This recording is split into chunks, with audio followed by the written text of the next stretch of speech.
Les pensées de la lumière, du monde divin, elles peuvent descendre en nous, elles peuvent nous toucher si notre aura, c'est-à-dire notre champ de vie respiratoire, le permet. S'il y a, bien sûr qu'on est tous traversés, pris par des contre-vertus, mais elles doivent être mises dans le minimum. Et elles doivent être vues. Des fois, ça prend du temps. Là, il en parle, l'archange. Moi, ça m'a édifié, je peux vous dire aussi, parce qu'il explique des lois, mais vraiment claires, précises, de la pensée.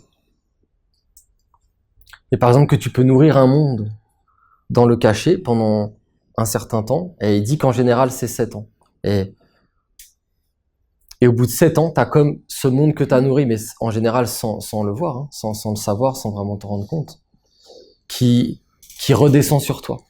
Il parle d'une tique, il parle d'une tique, tu alimentes un monde, tu peux vivre, bien sûr, tu travailles pour la lumière, tu fais des choses pour la lumière, donc il y a toute une partie de toi qui est dans la lumière, mais il y a une partie d'ombre et d'opacité, et qui empêche quelque part la descente, l'effusion. Dans les évangiles chrétiens, on parle de la Pentecôte comme l'effusion du Saint-Esprit. C'est très lié à Raphaël, l'effusion du Saint-Esprit, c'est-à-dire la lumière, la gnose, la pensée pure, la pensée divine qui peut descendre en l'homme parce que il a préparé le calice, la coupe.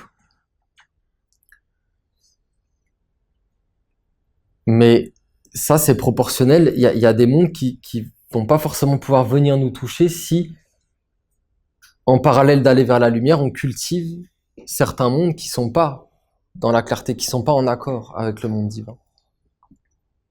Et donc il dit au bout de 7 ans, un monde que tu as nourri à la fin sans t'en rendre compte, que tu peux même avoir oublié, il va comme te sauter à la figure parce que la tique, elle va se décrocher, elle est remplie, et elle va se décrocher et ça va être une effusion, non pas du Saint-Esprit, mais ça va être une effusion de sang, de douleur,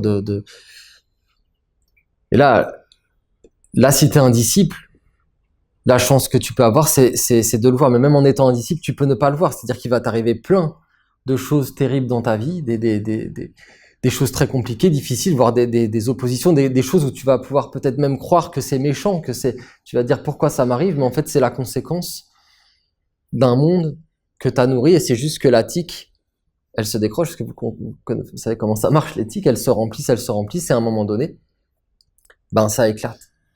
Et c'est valable, il explique dans ce psaume, le 219, je crois, que c'est valable aussi bien sûr pour la lumière, c'est-à-dire que tu nourris un monde de lumière, des pensées pures, des pensées claires, une certaine orientation, et il faut 7 ans pour voir un aboutissement. Donc au bout de 7 ans, si tu as fait quelque chose, que tu as été constant, que tu as été fidèle dans une œuvre, dans quelque chose dans un service où tu t'es pas laissé détourner en chemin, mais que tu es resté dans la droiture malgré les difficultés, les obstacles et tout ça, au bout de 7 ans, tu as un fruit, tu as quelque chose qui va descendre comme une effusion du Saint-Esprit.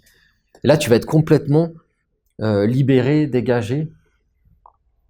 Mais même avec le monde de l'attique, ça peut le faire si tu comprends que c'est un lien de causalité, de cause à effet, et pourquoi ça t'arrive.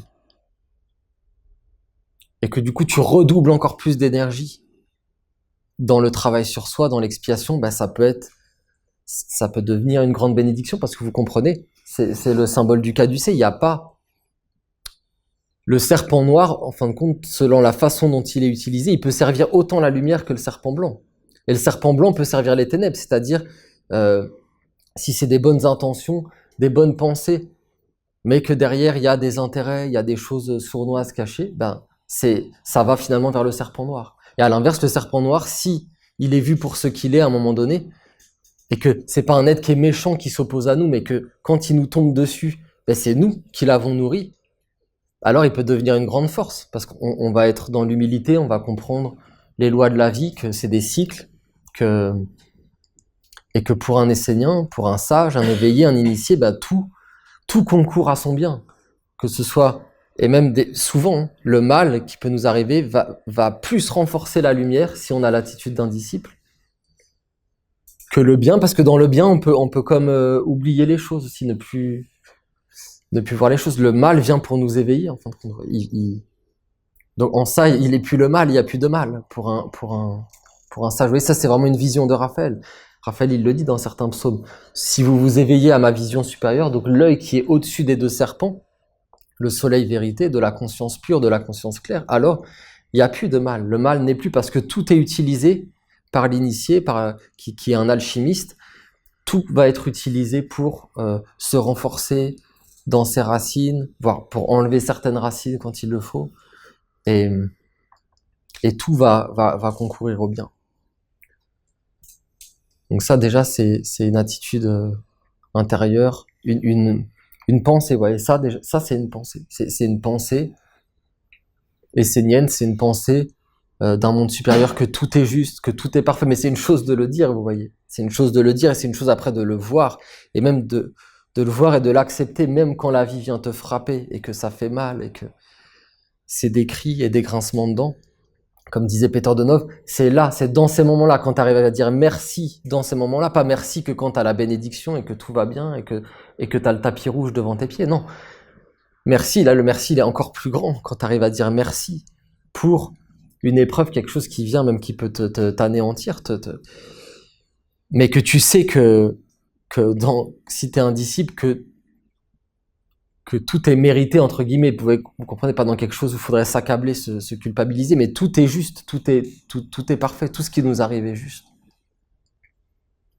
Et à ce moment-là, ça c'est un état intérieur, vous voyez, qui se forge. Hein. Ça n'est pas. Il faut passer des épreuves, des tests, justement, en s'arrêtant pas à l'épreuve, en laissant pas l'épreuve nous stopper,